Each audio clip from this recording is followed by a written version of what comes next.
A. Sur le plan spirituel, ça aussi on part. Amen. Donc même si physiquement c'est surpris, alors le spirituel jamais on ne peut surprendre. Donc nous avons le pasteur Nanamba. Le nom là pour prononcer, j'ai toujours des problèmes. Ce qui est sûr, le pasteur Norbert de Benjerville, ça vous connaissez bien. Voilà, donc tiens-toi debout. Voilà, recevez-le. Amen. Il n'est pas là seul, il est avec ses responsables.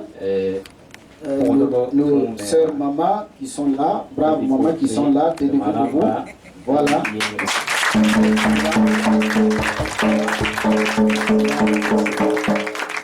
En réalité, que Dieu vous bénisse.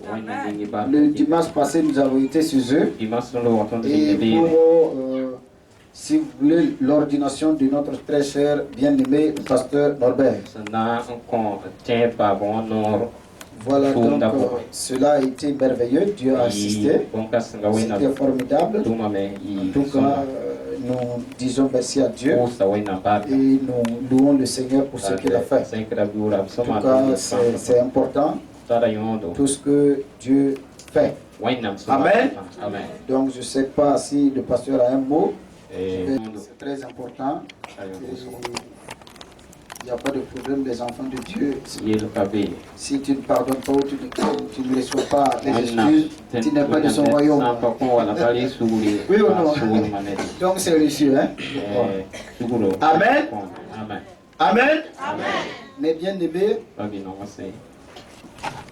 je vous encourage toujours à chercher la présence du Seigneur. Je vois notre bien-aimé, je crois que c'est sa première fois. Si vous pouvez vous tenir debout. Voilà. Votre nom et prénom. Je m'appelle Defa Benoflo. J'ai été invitée par la maman. Glory, important. Recevez-la dans le Seigneur.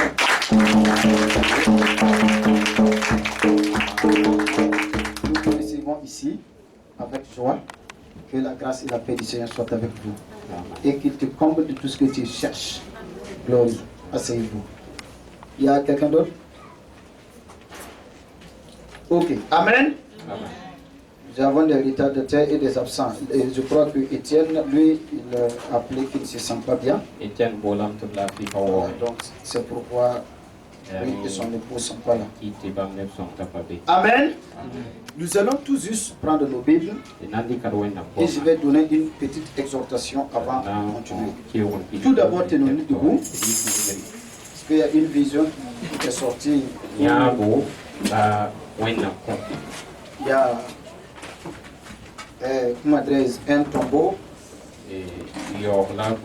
Mais nous allons dire à Dieu que cela ne soit pas. Et cela ne sera absolument pas. Si nous refusons, c'est refusé. Donc nous allons dire à Dieu d'étendre sa main. Excellent Père, nous te prions. On te prie de toi. Prie de la Satantia. Père de nous prie de la Saïda. Père de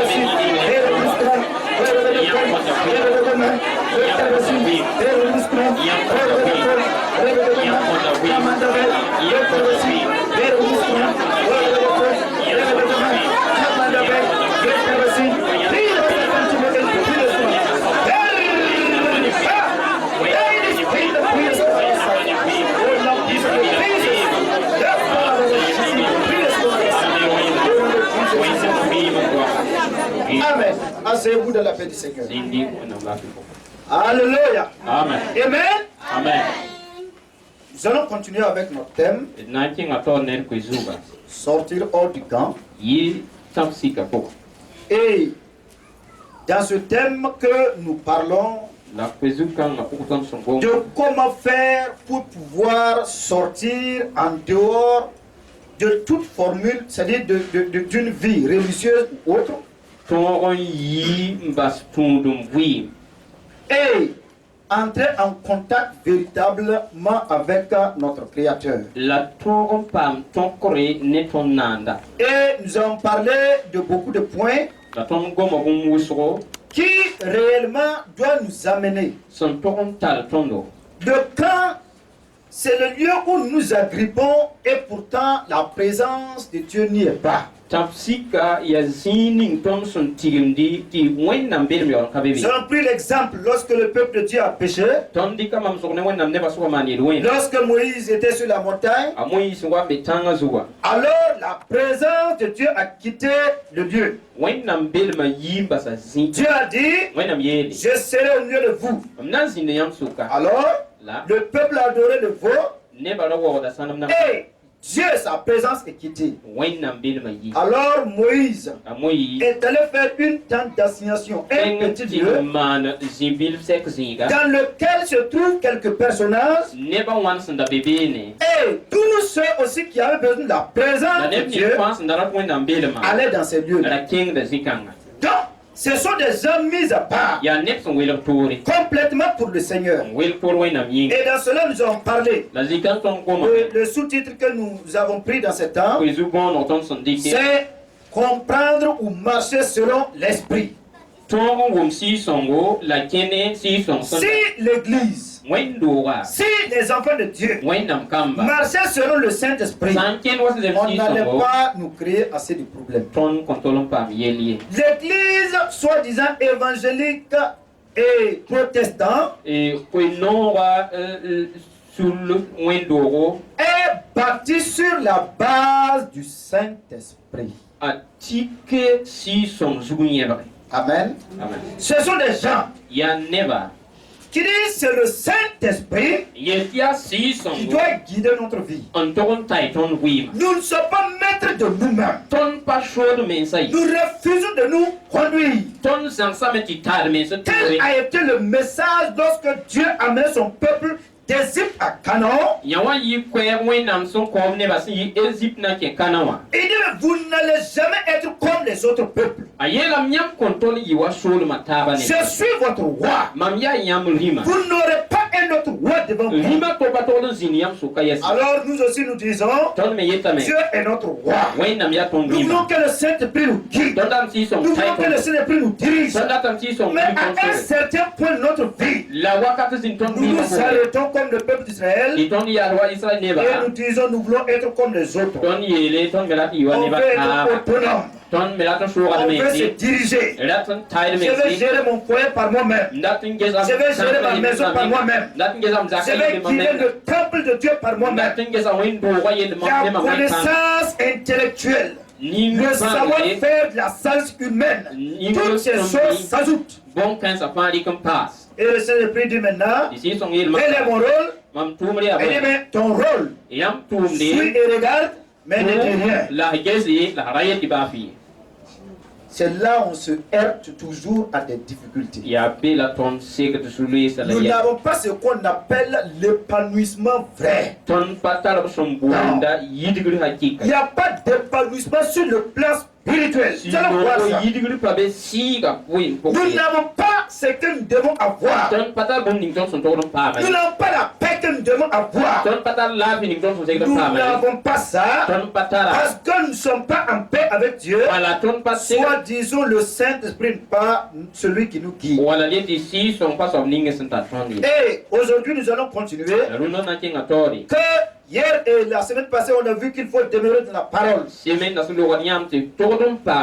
Le Saint-Esprit va jamais venir te faire marcher en dehors de la parole. Non. Ça, c'est pas Saint-Esprit. Le Saint-Esprit connaît la parole que lui-même il a inspirée. Et je vous ai donné le témoignage des gens qui n'ont jamais vu le soleil et qui lisent la Bible. Par le Saint-Esprit. Ils n'ont jamais été dans une école biblique. Ils n'ont jamais attrapé Bic. Ils ne voient même pas cahier là, pas quoi que ce soit. Mais il s'arrête. Il dit, il est écrit dans Ésaïe 45. Il lit ça complètement. Il dit dans Genèse 1, il lit ça complètement. Dans tous les passages de la Bible, il dit ça. Tu prends la Bible, tu commences à lire, tu fais une oreille, il dit hey. C'est pas comme ça. C'est écrit comme ça. Toi-même, tu t'arrêtes. Tu vas comprendre que Dieu existe. Le Saint-Esprit connaît la parole. Donc si nous demeurons dans sa présence, quand il va venir pour nous guider, Jésus-Christ dit qu'il va rendre témoignage du Père. Il ne va pas nous amener à aller d'un côté ou de l'autre. Non. C'est pourquoi, comme nous avons aussi une sagesse, nous ne voulons pas qu'il s'ingère, qu'il entre dans nos affaires. C'est difficile, hein? On refuse. On refuse. Pourquoi? Nous refusons d'avoir un roi. Nous refusons d'avoir un roi. Et nous-mêmes, nous sommes devenus des rois. Nous allons prendre le Bible et nous allons voir. Comprendre la voix de l'Esprit. Comprendre comment rester ou demeurer avec la présence du Saint-Esprit. Nous allons lire dans Matthieu 11. Nous allons voir Jésus-Christ et ses disciples. Matthieu 11, le verset 12. Voici un message. Jésus était en train de parler. Il parlait de Jean-Baptiste. Il est au verset 13. Car tous les prophètes et la loi ont prophétisé jusqu'à Jean. Mais si vous voulez le comprendre, c'est lui qui est Élie qui devait venir. Car celui qui a des oreilles pour entendre, entendre. Regardez très bien. Les oreilles pour entendre.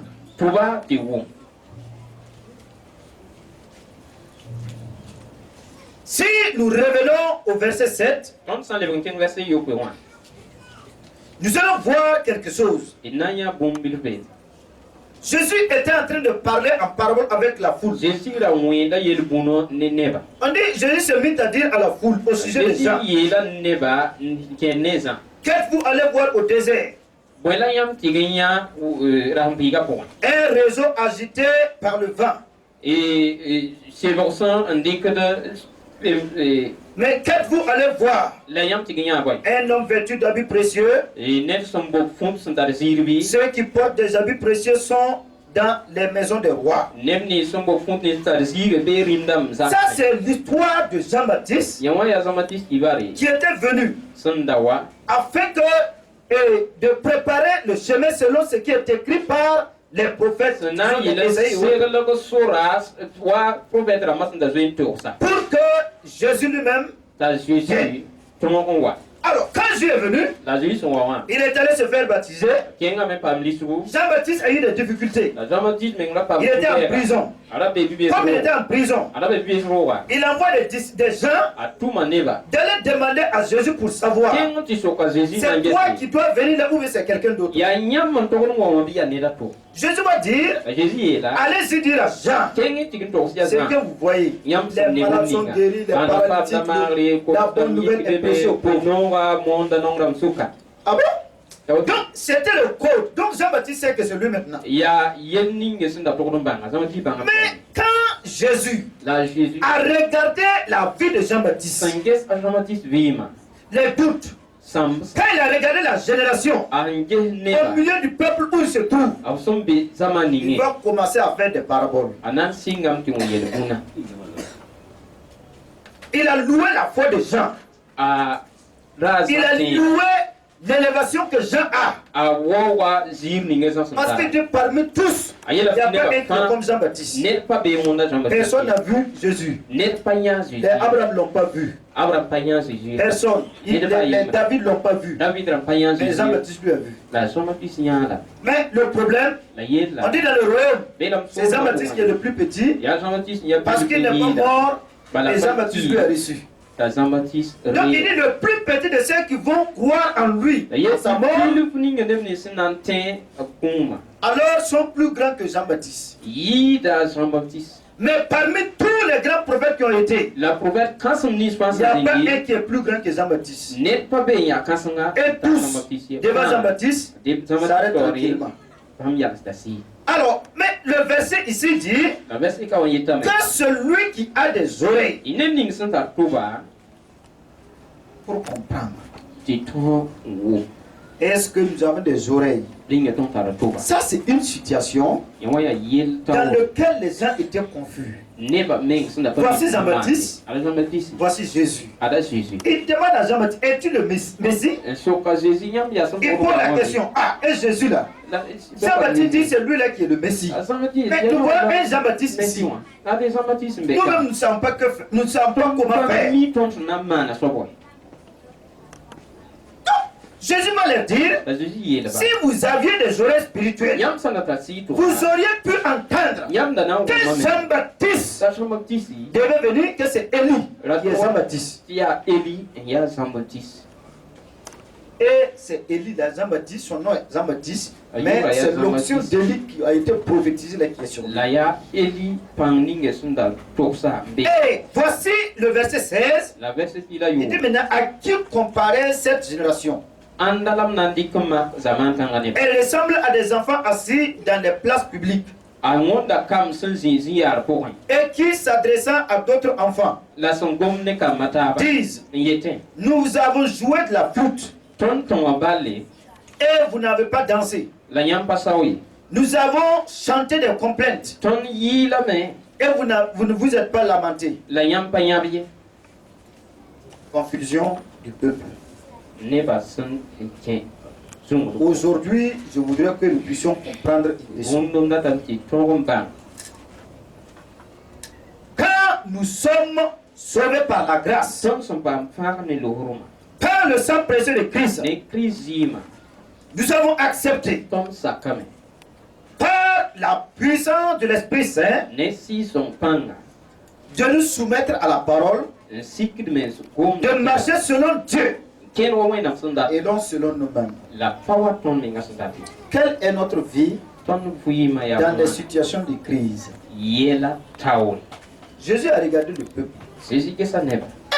Quand je regarde la génération, il ressemble à des enfants. Cela dit, nous avons tapé les tam-tams. Vous n'avez pas dansé? Après, on dit, bon, peut-être cette danse-là qui ne vous plaît pas. Ok. On a chanté des chants qui font pleurer. Vous n'avez pas pleuré aussi? Je ne vous comprends pas. Vous ne pleurez pas? Vous ne dansez pas? On ne comprend plus où se trouvent les gens. On ne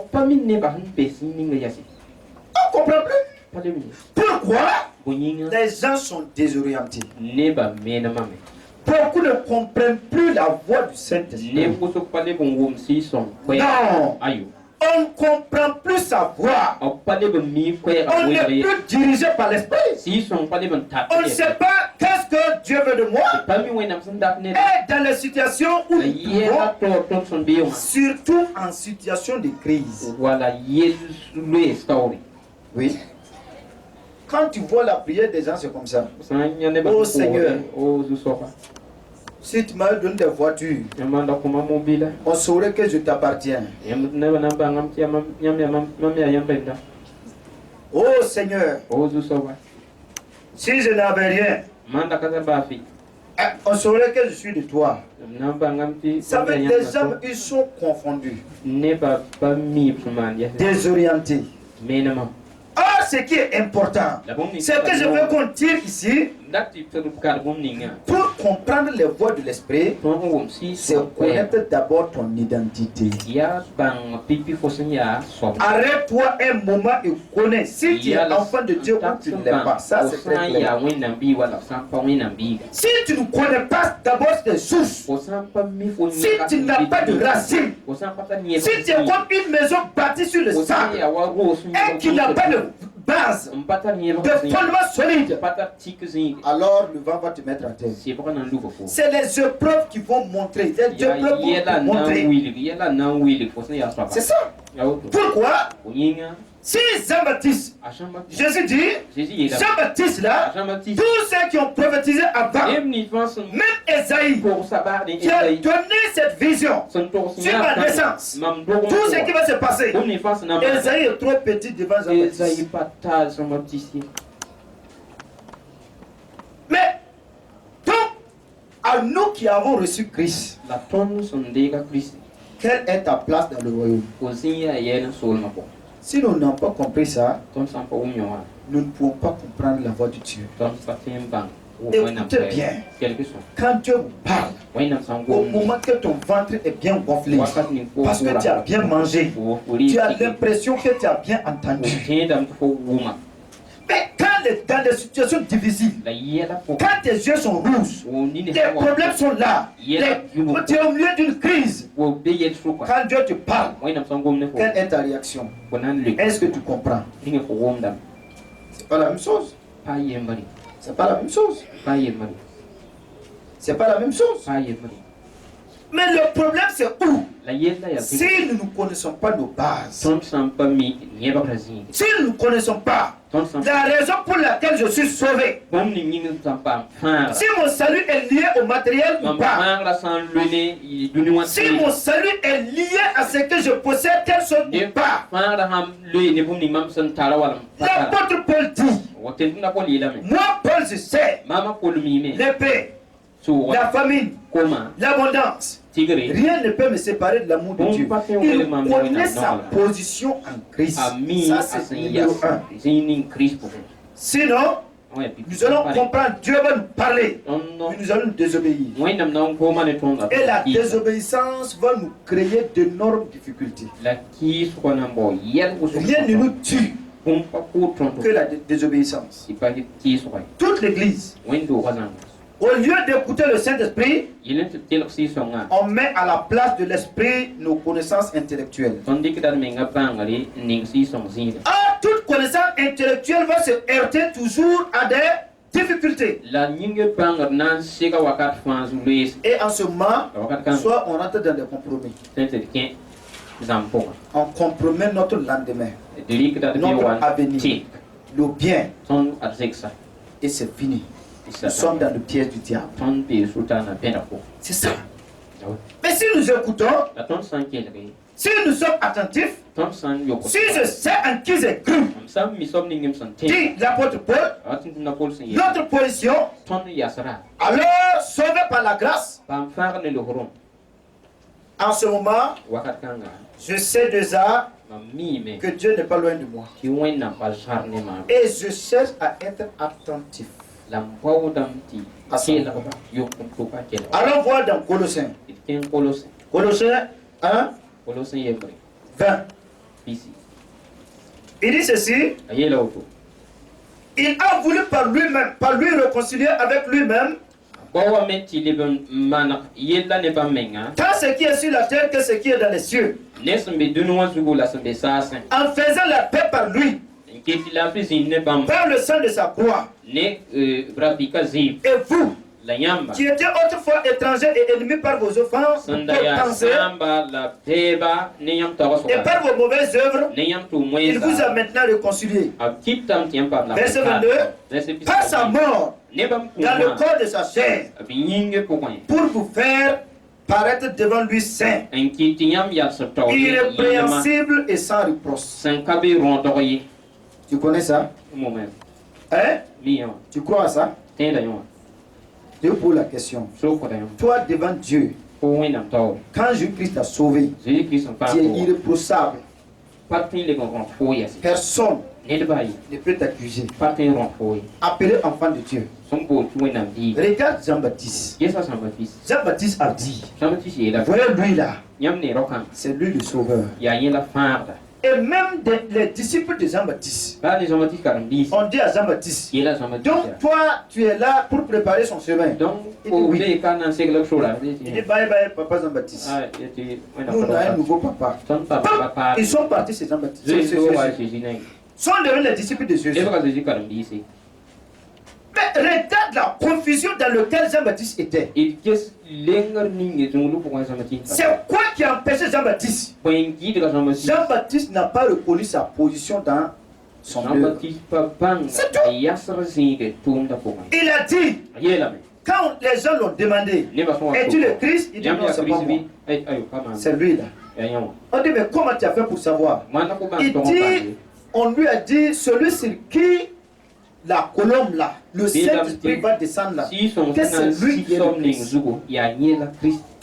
Il dit, moi, je suis venu pour préparer le chemin. Il connaissait ça. Mais voici, Jean-Baptiste recevait ça. Quand il mangeait du miel. Tu entends?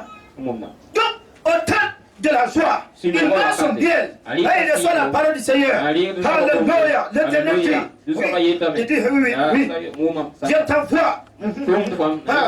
Je t'écoute. Tu seras celui qui va préparer le chemin. Il dit, oui, alléluia. Toi, Jean-Baptiste, alors tu vas poindre, tu vas baptiser le fils Jésus. Il dit, c'est lui le point, le Messie. Il dit, alléluia. C'est bon, non? Beaucoup sont comme ça ici. Quand Dieu parle, nous sommes très heureux. Mais attendons le temps de crise. On dit Jean-Baptiste était en prison. Il n'était pas dehors, hein? Il était en prison. Pourquoi? Ils l'ont fait saisir et ils l'ont mis en prison. Qu'est-ce qui s'est passé? Les problèmes, Satan vient s'approcher et dit, toi-même tu sais. Est-ce que réellement Dieu t'a envoyé? On commence à avoir des doutes. Sur qui? Pas sur Dieu, sur lui-même. Quand il a amené les doutes, c'est ça Jean-Baptiste dit, celui qui doit venir, il doit libérer les captifs, il doit faire telle chose. Allez-y voir si réellement c'est lui ou bien c'est une autre personne. Si je me suis trompé, pourquoi? Le diable a tourné tous les panneaux. Les panneaux indicatifs qui passaient comme ça, le diable a tout tourné vers là. Difficulté. Et non? Je comprends plus. Je comprends plus. Je comprends plus. Je comprends plus. Jean-Baptiste ne peut rien faire. Il était dans des problèmes. Il était dans des difficultés. Parce qu'il est désorienté. Oh, mes amis. En situation de crise, fais tout que le diable ne t'amène pas à douter de ta position. Quand il vient vers Jésus, il dit, tu es le Fils de Dieu, il dit oui. Je suis le Fils de Dieu. Satan dit, hey, je suis le Fils de Dieu.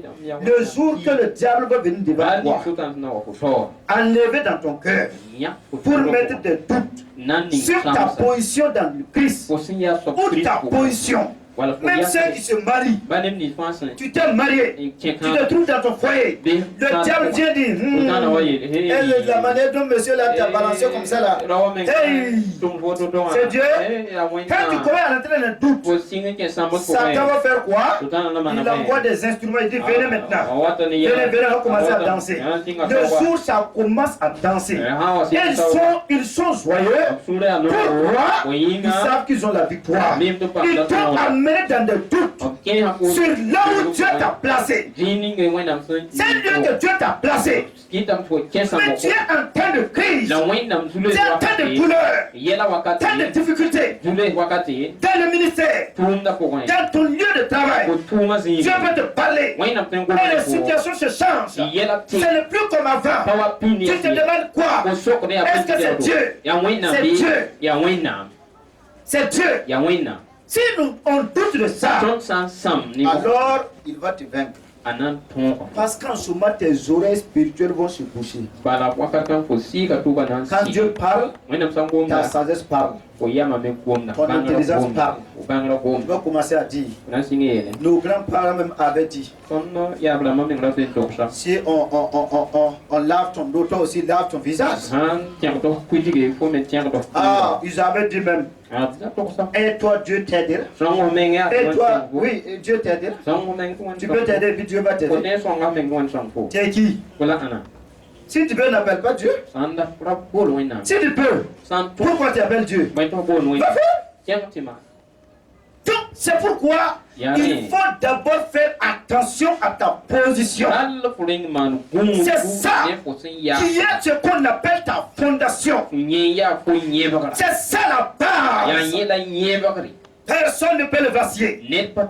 Et après ça maintenant, voici ce que d'autres personnes ont fait. Nous devons être attentifs à l'esprit. Il y a un homme que j'aime. Regardez David.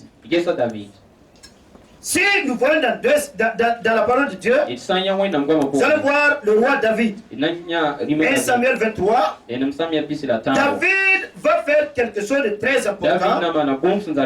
Bien que David était, depuis l'Ancien Testament, lui qui n'a pas la grâce que tu as aujourd'hui, parce que le Saint-Esprit n'habitait pas en lui, mais venait sur lui de temps en temps. Mais bien aimé, est-ce que réellement ta position dans le Seigneur, les difficultés t'ont pas fait rejeter la grâce? Il y a d'autres qui peuvent dire dans l'exercice, c'est ça, je ne veux même pas ton salut. C'est pourquoi Éphésiens dit, prenez le casque du salut. Si tu n'as pas ça, ta tête n'a pas de protection. Si nous avons cette grâce, et nous sommes fermes dans notre identité, alors notre tête est en sécurité. Alors maintenant, ce que nous avons, c'est être attentifs. Et même le Saint-Esprit. Jésus-Christ est parti. Et dit, je m'en vais. M'asseoir où? À la droite du Père. Il est calé là-bas. Je vous envoie quelqu'un. Le Saint-Esprit, il sera avec vous et en vous. Quel est ton ami maintenant? Hein? L'autre là, lui marchait main dans la main avec toi. Sa main était avec toi. Avec les disciples. Il partait partout. Ils mangeaient ensemble. Il arrive un temps et dit, je m'en vais. Il y a un autre qui va venir, le Saint-Esprit. Lui aussi, c'est le meilleur ami. Sa main doit être où maintenant? Dans sa main. Et vous allez marcher ensemble. Nous échouons.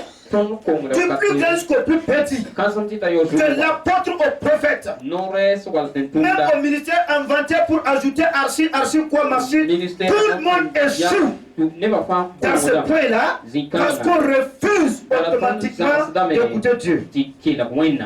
Nous refusons d'être attentifs à Dieu. C'est pourquoi je dis toujours, soyons attentifs. Soyez attentifs. Il ne faut pas être sage. Faut pas écouter bien. Ta sagesse là, c'est avec toi.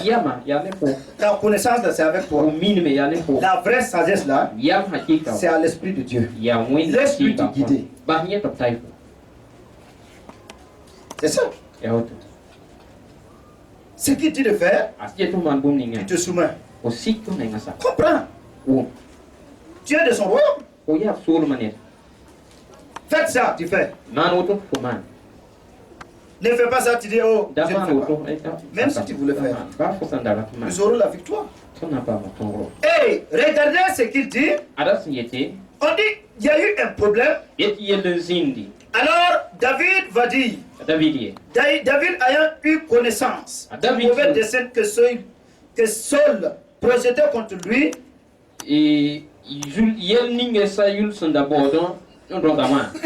David dit au sacrificateur Abiatar, apporte les portes. C'est quelque chose que David utilisait pour consulter Dieu dans l'ancien temps. Connaître la pensée de Dieu pour lui-même. Ici, Saül poursuivait David pour tuer. Maintenant, alors il se trouve que les gens de Kaïla étaient aussi en combat avec les Philistins. C'est le peuple de Dieu. Mais David pouvait se lever pour dire je vais aller aider ceux de Kaïla. Il dit non, apporte-moi l'effort. Il dit, David dit, Éternel, Dieu d'Israël, ton serviteur apprend que Saül veut venir à Kaïla pour détruire la ville à cause de toi. Donc, ces anges et les Philistins, comme ils étaient en guerre, David est allé combattre, chasser les Philistins pour sauver la ville Kaïla. Maintenant, avec ses enquêteurs, il a appris que Saül a dit: je vais venir détruire Kaïla à cause de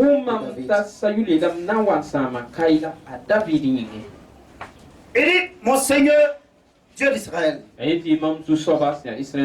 que réellement ce que j'ai entendu là, c'est vrai? Qui est ton confident? Tu poses la question. Qui est ton confident? C'est qui détruit les églises, c'est qui détruit les entreprises, c'est qui détruit toutes choses. C'est parce que nos confidents sont des hommes. Nos confidents sont des hommes. C'est pourquoi je dis: tu ne peux pas me convaincre par quoi que ce soit. Va où tu veux, va et viens. Tu peux me donner ton témoignage: je suis tant. Je ne me confie jamais au témoignage que tu me donnes. Le témoignage qu'on va me donner, le Saint-Esprit va me donner. Si je dis celui-là, il est ça. Asseyez-vous et regardez. Que ce soit des années ou quoi que ce soit, plus tard, les gens diront: c'est ce que tu avais dit. Qui est ton confident? Qui est ton meilleur ami? Qui peut te donner des soins de vérité? Qui peut ne pas... Les gens, écoutez frère, même les programmes, on sait aller dans les lieux de prière ou autres. Les chrétiens n'ayant plus de confident, on demande: oh Seigneur, là où je vais, tu es. Ton confident va te dire: oui, après c'est David. Regardez, c'est pas dans le Nouveau Testament. Saint-Esprit ne venait pas là-bas parce qu'il faut venir. Non. Alors quand il a demandé, Dieu a dit: les habitants de Kaïla. Il dit: mais est-ce qu'ils vont venir? Saül va venir les détruire à cause de moi. Il dit: Éternel Dieu d'Israël, dès révélé à ton serviteur. Il dit: mais oh Dieu, je voudrais savoir si Saül arrivait, si est sauvé là, s'ils vont m'attraper encore pour donner à Saül. C'est une bonne question. S'il n'était pas son confident, regarde comment Dieu même est attentif pour écouter les gens. Oh Seigneur, j'ai appris qu'ils viennent. Est-ce qu'ils vont venir? Mais en réalité, est-ce qu'ils vont, ceux de la ville, ils vont me protéger, ils vont me livrer? Amen. Ah, Dieu va lui dire: lève-toi. S'ils viennent, si Saül vient, ceux de Kaïla vont te livrer. Qui est ton confident? Si nous sommes attentifs à savoir, mais bien aimés, nous n'allons pas nous égarer. Nous n'allons pas connaître des remords à l'intérieur de nous. Premier point, c'est de savoir ta position, connaître ta position. Deuxième point, être attentif à lui. Aime-le. Aime le Saint-Esprit. La prière, l'intercession. Fais tout ce que tu peux pour développer ton intimité avec lui. Il ne va jamais te mentir. Un homme peut te mentir parce qu'il veut manger quelque chose d'avant. Oui ou non? Mais Dieu ne va jamais te mentir. Il n'a pas besoin de quoi que ce soit. S'il nous a parlé, il nous a parlé. D'abord, beaucoup de personnes souffrent à cause de ça. Donc, toute la vie de David, partout, quand vous allez dans 1 Samuel 31, tout, ça, les moindres des choses dans sa vie, il dit: Dieu, qu'est-ce que je dois faire? Dieu dit: fais. Un jour, David va faire une chose. Il dit: bon, j'ai tellement d'expérience avec le Saint-Esprit. Quand il devait amener l'âge de l'Éternel dans la ville, il dit: bon, on dit David se fia à ses généraux. Il a dit les généraux venaient, les sacrificateurs venaient. Alors, et puis il a regardé comme ça. Il choisit les gens qu'il aime. Et dit vous portez l'arche de l'alliance.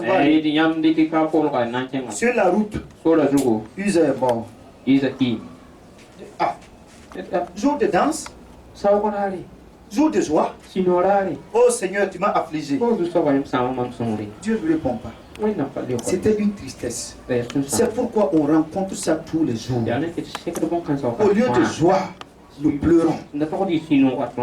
Ce n'est pas parce que nous avons des moyens ou que nous n'en avons pas. Ça, c'est pour arrêter ça. Arrêtez ça. J'ai dit toujours aux gens, regardez partout. Ceux qui se suicident là, nous sont qui? C'est pas les multimilliardaires là. Si c'est l'argent qui donne la joie, comment il va se tuer? Dans sa maison, il pleure, tout seul, il se tue. C'est l'argent. Combien? C'est notre relation avec Dieu qui nous donne la paix. C'est ça, si nous refusons de collaborer avec Dieu, nous serons tout le temps en frustration. Nous serons toujours dans des problèmes. Nous serons dans des compromis. Si nous ne connaissons pas que nous sommes en Christ, l'ennemi va ruiner nos vies. Tu ne peux pas l'empêcher de venir chez toi. Jésus a fait 40 jours de jeûne, il est venu. C'est pas toi qui est là qui ne va pas venir. Dieu faisait réunion avec son peuple. Il est venu. Il est arrivé. Dieu dit, mais quand Dieu a fini avec ses enfants, il dit, mais Satan, ça va? Il dit, oui. Tu vas faire quoi ici? Je parcourais la terre. Dieu dit, tu as vu mon serviteur Job?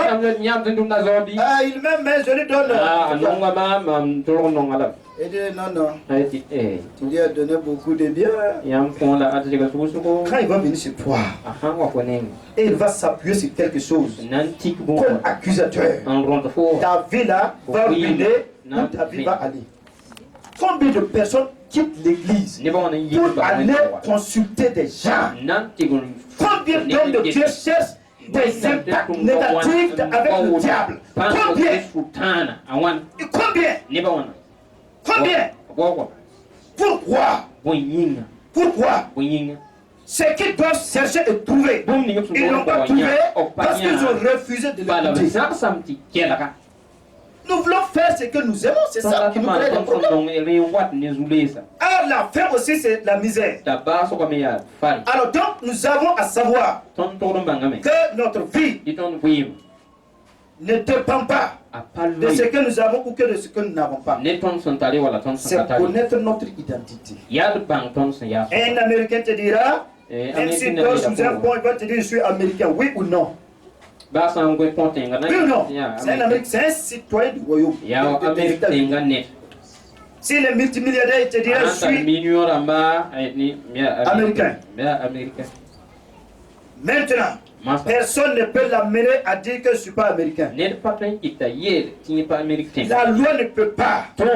Même les naturalisés, les doubles nationalités, personne, la loi ne peut pas révoquer ça. Hey, toi tu es enfant de Dieu. Satan vient à un problème. Il te dit, c'est comme ça. Ça ruine les gens. Ça ruine. J'ai eu ce problème-là. Vous ne connaissez pas? Faites très attention et connaissez des bases. Et aimez comprendre la volonté du Saint-Esprit. On continue pour terminer. Nous devons savoir que le consolateur est avec nous dans les temps de crise. Et si nous sommes dans des problèmes, il va nous parler. Dans Jean 14, 16, Jésus a dit, le consolateur, c'est-à-dire le paraclétos, l'esprit qui va venir. Un consolateur, c'est celui qui va te donner, qui va t'encourager dans les moments difficiles. Tu entends? Regardez l'apôtre Paul. Il était à Corinthe. Et si vous voulez lire dans Acte 18, verset 9, Paul était dans des difficultés. Toute la ville était séparée à cause de l'évangile que Paul prêchait. C'était difficile. C'était un moment de crise. Paul ne savait pas que faire. Je ne sais pas s'il avait voulu passer d'un autre point. Mais le Saint-Esprit va parler à Paul. Il dit Paul, quand vous lisez cela si vous voulez, dans Actes 18. 18, le verset 9. Le Seigneur dit à Paul en vision pendant la nuit: ne crains point, mais parle et ne te tais point. Car je suis avec toi, et personne ne mettra la main sur toi pour te faire du mal. Car j'ai un peuple nombreux dans cette ville.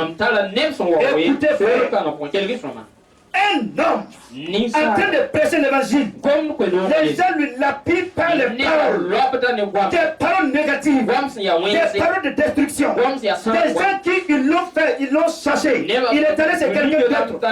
C'est un temps de crise ou pas? Tu vis ça sur toi, non? Dans ton voyage, tu vis ça, non? Dans ton entourage, tu vis ça, non? Tu envoies tes voisins t'insultent, tout le monde t'insulte. Tu es dans des difficultés. C'est un moment de crise. Mais comme Paul, il a pour ami le Saint-Esprit, Dieu va lui parler. Paul voulait se taire. Dit, non, ne te tais point. Parle. C'est un peuple nombreux ici. Personne ne mettra la main sur toi. Écoute, ne crois pas que les temps difficiles, Dieu va t'abandonner. Il est avec nous tous les jours jusqu'à la fin des temps. Il ne va jamais t'abandonner. Dans les moments difficiles, Dieu va ouvrir des portes aussi pour que tu puisses passer. Le juste ne serait jamais condamné. À jamais, non. Dieu fera toujours des portes qui sont pour le juste. Dans les temps de crise, restez tranquille. Cherchez à comprendre sa voix. Tu entendras sa voix à l'intérieur de toi. Il te dira: ne te décourage pas. Tiens pas mon fils, ma fille. Tiens pas mon fils. Reste tranquille. Les choses vont venir. Les vents vont venir. Les secousses vont venir. La terre va trembler. Mais tu resteras toujours debout. C'est pourquoi le psalmiste dit: ceux-ci s'appuient sur leur char. C'est sur les chevaux. Il prie et il tombe.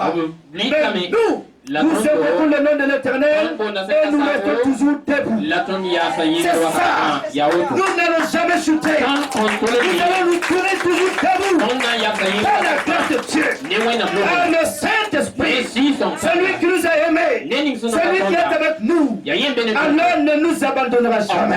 Dans les temps durs comme les temps d'abondance, restez attachés avec lui. Il est l'ami fidèle, mes amis. Il est l'ami fidèle. Il est l'ami fidèle. Et ce qu'il a dit, il l'accomplira. Rien ne peut empêcher Dieu à ne pas accomplir ce qu'il a désiré avec ses enfants. Personne n'écoute personne. Non. Personne. Mais ce qu'il faut savoir, retenez bien, connais ton identité dans la position de le Seigneur. Ça c'est important. Connaître encore où lier ton amitié avec le Saint-Esprit, être attentif à lui. N'écoute pas ton cœur personnel. Non, n'écoute pas quoi que ce soit. Écoute Dieu. Quand nous écoutons Dieu, nous avons la victoire. Et si même Dieu nous conduit vers la mer, il fera une porte comme il a fait avec le peuple d'Israël. C'est ce que nous devons comprendre. Frères et sœurs, nous allons nous arrêter ici et nous allons prier un peu pour que Dieu puisse nous aider afin que nous ne bâtissions pas notre vie sur autre chose. Nous avons un seul roi, c'est le Seigneur Jésus-Christ. Et c'est lui qui doit nous guider. Gérez vos foyers par lui. Gérez vos commerces par lui. Gérez tout ce que vous avez associé par lui. Et si tu es réel, que tu l'aimes, écoute bien, il ne va pas t'abandonner. Seulement sois attentif. Amen. Nous allons nous tenir debout et nous allons prier le Seigneur. Va dire à Dieu de tendre sa bonne main sur ta vie